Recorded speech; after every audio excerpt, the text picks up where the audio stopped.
Welcome to Game Soup, the game design podcast where we throw ideas in a pot and see what's cooking. I'm Chloe Montgomery. And I'm Kayla Dice. Coming to Zine Quest, or Zine Month. Zine Hole.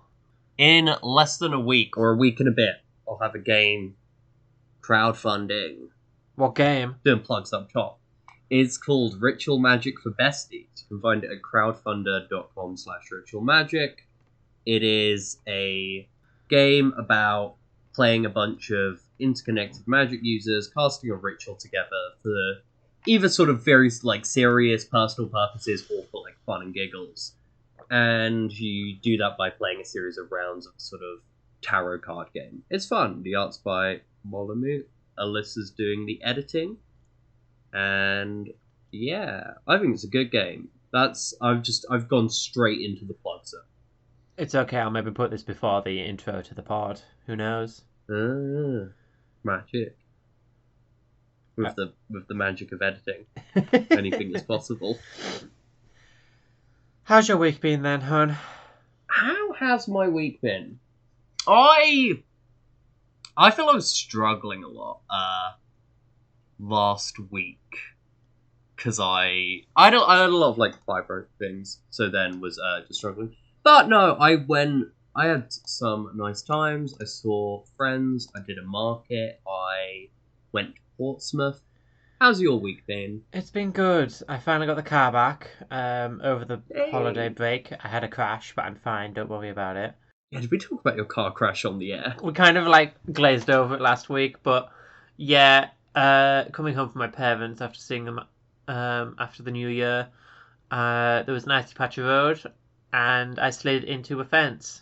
So, I mean, it could have been worse. It could have been a brick wall. It could have been another car. It could have been a person. A fence, of all of these things, I think is the best thing. Other than a hedge, but Yeah.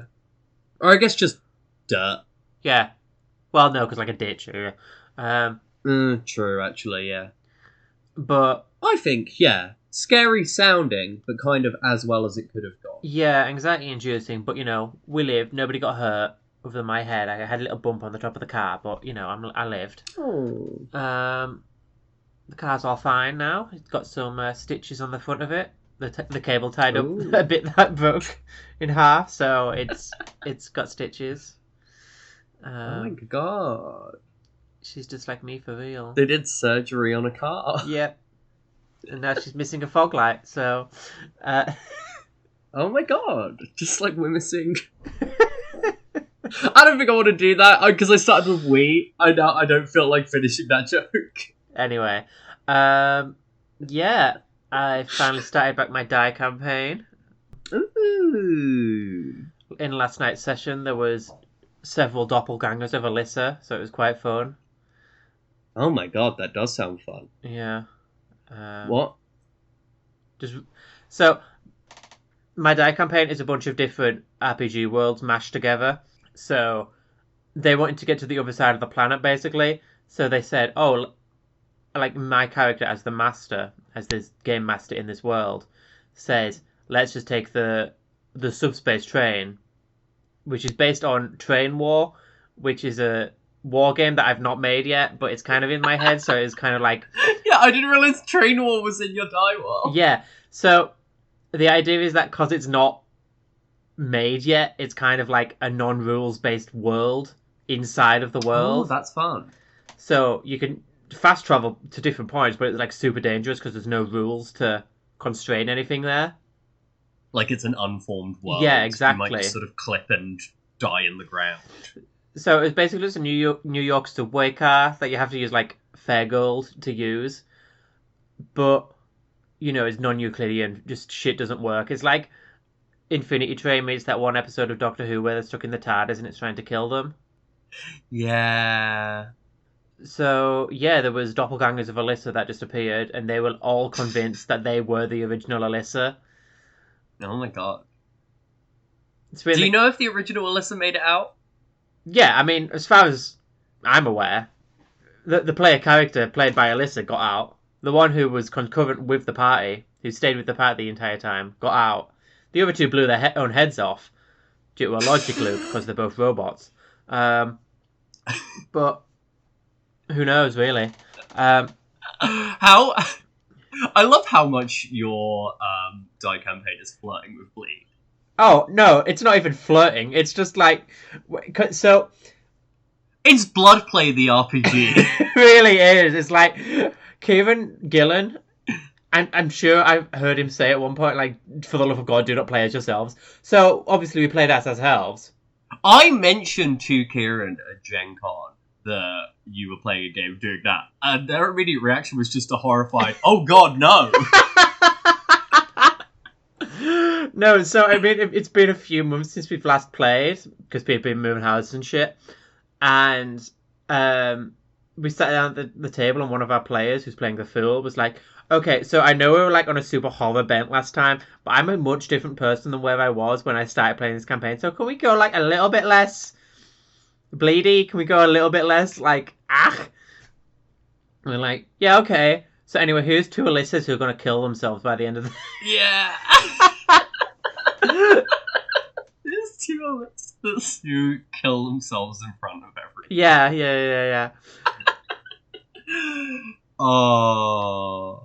I'm in your die world, as in I was a character, but now I'm not a character. Well, now I'm not a player character, so I guess I'm now just floating about in there. Well, no, so you were the Dread Pirate Dice, which is what I'm just calling your character now, and you were also... Well, I came up with a new idea for a world, so if you're in my die campaign, skip forward like 2 minutes. Yes, you're... I was gonna dance around that. Yeah. Don't edit in front of her. Yeah, well, she can skip forward 2 minutes. She can leave a room. She knows how to leave a room. I'm thinking of a world based on Game Soup where Kayla is a witch, constantly crafting things, throwing together ideas. So there you go. I'd be great as a witch. I talked about this on Life Path once, where I was just like, I'd be great as a hermit, but I don't want to leave the city. You can, like, go to one of the suburbs in London, so you still got the train line, but, like, you can still be a cackly little witch. I feel more what I'd like to do is I'd like to live in an area I do now, but somehow, like, 100 feet in the air. But not, like, at the top of a skyscraper. I want there to be an invisible elevator that takes me sort of floating house in a cloud.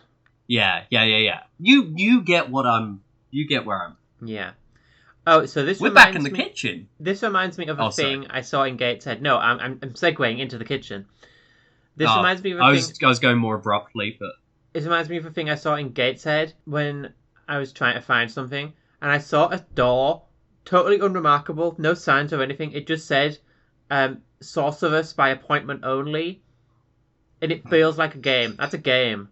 That's a title of a game, right? Sorcerer by appointment only, yeah. Do you want to make that first before we go to the words? Yeah, like, I'm trying to work out what it is. Is it like people come to you with their problems and you've got to do magic or what? Like, what's the... I could see, like, one thing that immediately comes to mind is it's like a solo game, which is kind of like a management sim, I feel. Like, I'm not necessarily imagining like a journaling solo game. I'm maybe more imagining like there's a big table of like problems people come to you with throughout your working day. And you're given that as your schedule when you roll on that table. And then you like roll a big dice pool that is about all of your stuff and have to assign things to dealing with people's problems. I imagine you're sort of just then like, it's like you're a village sorcerer who has to, you know, and these are like, this is just your day. It's a slice of life. Yeah. Manny sim. But to be clear, this was in like the middle of a city. This wasn't like you're the little witch on the side of the village stirring your pot and people come to you when they need you, but they keep out of your way. This is like 2 minutes walk from the bus station. I'd say then, yeah, like, go to that as it's that exactly what I said, but you're a city sorcerer. Like, Yeah. Maybe it's a bit urban fantasy or stuff. And it's also like, yeah, some of these problems, maybe there's like more problems than you have dice. And it's like, some of this stuff is really important. This is someone who's really in trouble. But also, this way less important problem is pays better. Pays better, and you need to make rent on your sorcerer's abode. I kind of like this. Or yeah. it's a bit... It's a I'm management imagining sim, it. But I'm imagining it as like maybe actually instead of solo, it's 2-player. Like, and a GM is throwing these problems to the person who's the sorcerer. Because I've been playing a lot of Citizen Sleeper lately. Yeah, good game. It's a really good game. So maybe it's a bit like that. Yeah, maybe like you have players come to you with problems and it's like, how do you solve this? But you've got other stuff to do, like time management sort of thing. Yeah. I I don't feel know. there's something here, but I feel... Because I think it is something... I think it's a lot about, like, assigning dice, how much, like, it's resource-based. I like It's absolutely the kind of game that I think I'd be bad at making, but Yeah. would perhaps enjoy playing. I think Citizen Sleeper is a good pull. I think this is like a computer RPG which has lots of systems running in the background, so a GM or you don't have to think about it. Mm. But it's like on a specific run, you can maybe help a couple of people, but you just don't have enough time or enough resources to help everybody in the city. And like you got to look after yourself, that sort of thing. Yeah, I like that. I think that is what it is. What you said about Run did make me go, if we were trying to keep it in the physical realm, which we don't have to. I feel like we've created something that is absolutely like, yeah, it's maybe a computer game. It's absolutely still like a TTRPG. Just, Yeah. but what I was going to say is like, yeah, maybe the problems are on like cards. And Yeah, like the okay, problems that come up is like we do 52 prompts and it's like cards are drawn. Would be the only way I could think of. Yeah. And I think, yeah, it's probably too, like, in this situation where if it's a person, I guess, like, you need to pass some of that computer responsibility to a person. Yeah, this sounds like a person with a deck of a cards. player and a GM, except playing as the GM sucks. It's just not a fun game. I think maybe in that sense, you almost kind of need to, like, contextualize the spirit of it as being more about making the sorcerer's life hard. Yeah. Like, I know ordinarily when it's like, yeah, you're not supposed to be antagonistic towards the player. But I guess if the beat here, in terms of adding fun, is like, yeah, you're like the cruel hand of light. How are you making life hard? Yeah. And I think it could be fun, it just kind of requires a perspective flip. Which ordinarily I think is such a cowardly thing to say. Like, oh, maybe this could be fun if you just thought about it differently. It's fun if it just works and shut up. I feel we can wrap on this as it is. Yeah. There's lots of options it could be taken, but we're not the people who will actually make it. Yes. I would download this on Steam and play it for an hour and think it's too complicated. I think I feel like I could see myself really diving into it. Yeah. If I had the occasion. I'd give it a wiki I've not binge. finished Disco Elysium, to be fair. Oh, it's too long. It's too long. Great game. Too long. It's honestly the weird thing with Disco Elysium, and it is actually lots of these things, is I get kind of like frozen with fear about time limits. Yeah. Because there's like the time running. I think it flips me out sometimes, and so I've been avoiding playing it. And also now the PS4 is in my housemate's room, so I need to go like crash in their room. Which sounds like I can do that. I can just go into their room and be like, I'm going to play Disco Elysium, and they'll be like, oh, okay, great. I get a watch. What's Harry up to today? Yeah. Alright, so Sorcerer by appointment. Do we want to now go to the pantry for the first time in 3 episodes? Yeah, we got some words from Twitter. So, I visited our old friend Random Word Generator. I'm going to say our first word. Yeah. Our first word is going to be despotic. That's a fun big And that is secret. from Zach Jelly Muppet. Zachary Friend of the pod. Jelly Muppet. Well, I think it'd be really funny if they started insisting that the T in Muppet is silent. They're like, no, it's Jelly Muppet. Nope. The word I grabbed from the random word generator, this is the one I picked like, way before the start of the episode, singer. Despotic singer. It's like the Masked Singer, except you're a serial killer. Next game. I was gonna say it's like a fucking X Factor, but in I guess maybe it's like Mordor's Got Talent. You know what I mean? Or Apocalypse Idol. What was your word? Singer. Yeah. Yeah. I don't know. My brain is going to like some stupid Phineas and Ferb like episode idea where it's like all the evil scientists are coming together to show off their evil inventions. So it's like, who wants to be the next top supervillain? So singing competition, but it's actually about being a desk. Yeah, so I think there is a singing round, but there's also like a evil plot round and a monologuing round and like a traps round. Yeah, I think I now know how this game is played. Well, here's what I'd pitch. So, the book includes a bunch of what the rounds are. And depending on how many players you have, you either each have a character each, and you just say what your character would do for that round. If you have maybe less players, maybe you have a bunch of, like, NPCs and go around. Yeah. You say that, and then you do, like, a blind vote to vote someone off each time. Maybe it's with the NPCs thing. You do a blind vote to vote someone off. They get... Oh, so you play like a bunch of different weeks of like episodes of the show, yeah. It's partly like you making the show. I feel like you kind of never play outside, like off camera. Yeah. As in, like, you never play the world of what it is off camera. And like you're both the players because you're saying, oh yeah, Dr. Devil Dick Crush Throat. Rolls off the tongue. Yeah. For the evil invention round, they, gave sharks legs.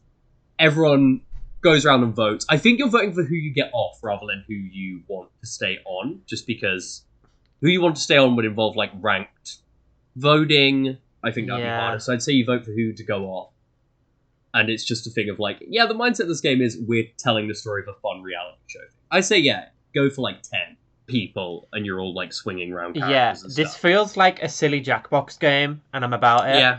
Yeah, it's definitely that. It's totally the kind of thing where like the book is just giving you the prompts in the same way like a Jackbox would. It is just come up with an idea, It's like you maybe get a prompt like, of... we need an invention to destroy the newspaper. Give us your best idea. I think to make this more of like, to make the book more of a book, I think there's also like, or maybe it's a box, or whatever however the game is conveyed physically. I think maybe there's also stuff like, we have a kid and there was like half-filled sheets of people and it's like you draw in them. Yeah. Yeah, I reckon you've got one of them for your evil scientist or despot or whatever. Yeah. And then there's also like, sketch pads and stuff to be drawing weapons and stuff. I imagine it's kind of like you're doodling as you play, as well as like there's lots of just like stuff to basically fiddle with rather than that. Like, what is the name of like while it's not your turn, you could answer like a fucking questionnaire about any one characters. I feel this is a game that would work well. I could see myself. Well, not anymore, but I could, in days gone past, see myself running this with fucking year 8 classroom. And getting them all to do it, and that would be... It's like an end of school year sort of thing. It would be, I'd say, like, this is kind of about writing or description of stuff. Like, I could justify its educational value or whatever. I'd say I was coming up with ideas. But it's basically, hey, have a game, be creative, mess around. Yeah. I don't often make games which I feel actually have that much crossover with stuff I did in teaching, but I do think this is one that would actually be good. Yeah, it's about getting kids to like be creative and like think about stuff they've seen on TV as like... Yeah. I think this is a game for kids or just adults who want to mess around for a bit. Yeah, it's more of a family game. It's more of a cartoon supervillain than it's like I'm going to poison the water supply rather than I'm going to radiate all of the babies in the clinic. Yeah, you could probably pitch this to your parents who don't know what RPGs are. Yeah. What was that sound? That was very John Major just punched the Queen. I didn't even hear the sound. Oh.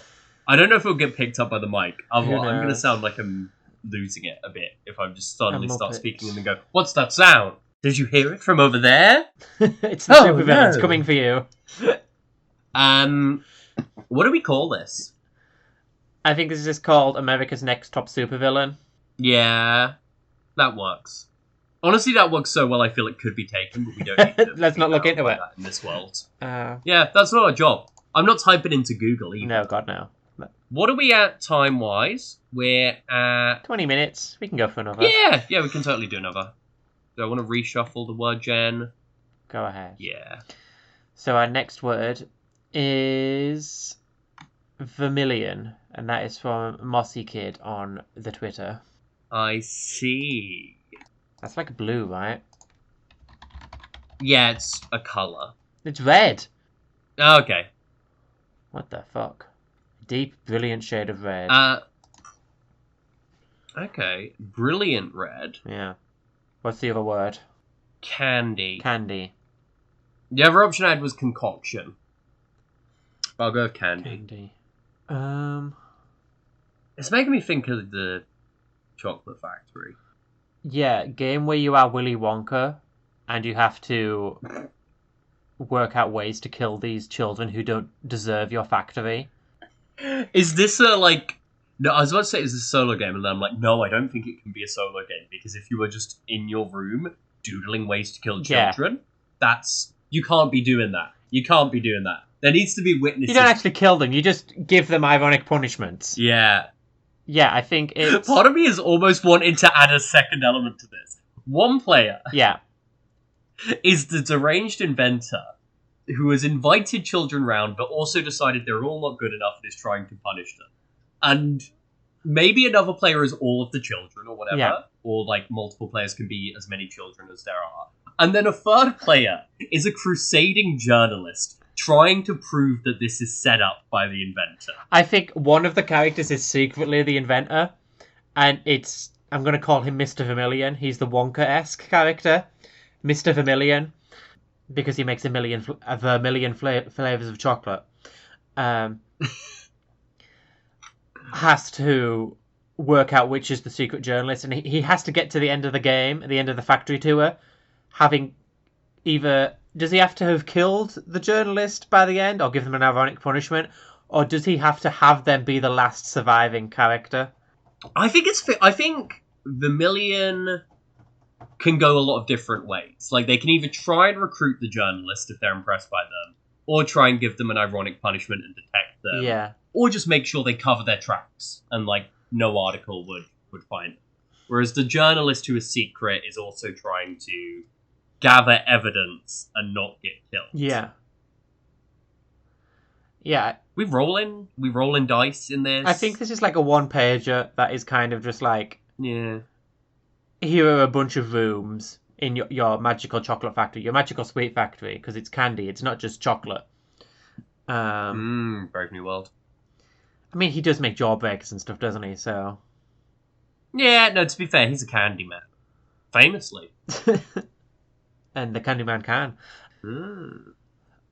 Yeah, I think you get a big list of rooms. You get like, and then each player has to like work out what their kid is obsessed with. Like, what's the thing that makes them unfit to rule this candy empire? Yeah. Why aren't they a normal child? I feel like, and these are also leading questions where it's like, yeah, Mr. Vermillion's kind of a dick. Yeah, no, he absolutely is a dick. He's like twisted Wonka. Like, so the questions are never like, oh, what's actually wrong with this kid? They're so much more just like, oh, like, they're so leading in terms of like, oh, why are you selfish? Yeah. Like B.O.B. playbook ass. Why didn't you help that turtle that was upside down? I think this is like, actually, maybe this is B.O.B.-esque. Like tokens or stuff. But like, yeah. Yeah, maybe it's token based. Like, probably not like B.O.B. entirely, but like, I think there's an element of like, you need tokens to survive the rooms, but also gaining tokens gives Mr. Vermillion more ammo against you. Yeah. I think, yeah, there's some kind of token flow here, and I think it's probably between like Vermillion and the children. Maybe Vermillion's a setting element rather than a secret character. But the journalist, I think, is secret. Yeah. And all of the players have to work out who's the journalist by the end of the game. Yeah, because then that's a way they could sell the journalist out to Vermillion and avoid their ironic punishment. Yeah, I think like the actual conclusion stuff is maybe not like fuzzy, but like we just talk about some ways it could play out, but we don't necessarily. There's not necessarily like mechanical triggers for that or whatever. It's just we've set a stage with, I think, weird environment, however the token economy works, which is about, I guess, being vulnerable at the expense of having tokens to do moves and stuff. And then, yeah, we've got this weird setup. I like it. I'm about it. I like it. It's called Mr. Vermillion's Fantastic Factory. And I feel we got to have another thing that rhymes with Illy. Oh, God. I'm going to have to go to Google for this because I can't think of anything. Yeah, got to bust out the rhyme zone. Million rhyme zone. Million rhymes. Billion. Amazing. Thanks, rhyme zone. Smashed it. Brazilian. Fantastic. Okay, we're getting up there. It's all just... What's a gwillion? We don't have a definition, but you're sure got to put that in there. Sure, thanks. Mr. Vermillion's lethal cotillion. Mr. Vermillion, danger to civilian. Or maybe it's like Mr. Vermillion's million chances. Mr. Vermillion, in the red.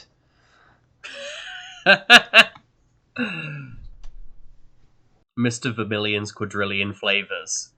Yeah, I don't know. Maybe this Mr. Vermillion's trillion flavors. Yeah. Or do you want to go to the chocolate factory one instead? But I said Fantastic Factory. I like the idea of a rhyme. Fantastic Factory. I like the idea of a rhyme in a sort of Mr. Megorium's Magical Emporium, but yeah. This takes maybe more effort than I'm willing to put in. This is something for the pencil pushers, we're the ideas guys. Yeah. Get the interns on that. Yeah. Get the game suit monkeys. We're at half an hour mark. We've done 3 games. I'm happy with that. Yeah. I feel sometimes we talk about how this isn't real game design. You've not made anything. You've just said some ideas and who says this? Is this just done. Your head saying this? But I think these are rock solid games. Yeah. You seem unconvinced. You seem like you're trying to convince yourself. No, I won't go hungry in the winter because of how real everything we've cooked up in the Game Soup kitchen is. I am nourishing myself on Mr. Vermillion's Fantastic Factory. I am gorging on Sorcerer by appointment only. Please go end the show. Can you remember what the second game was called? Ooh, yeah, no, America's Next Top Supervillain. I win. Got me there. Thank you for listening to Game Soup.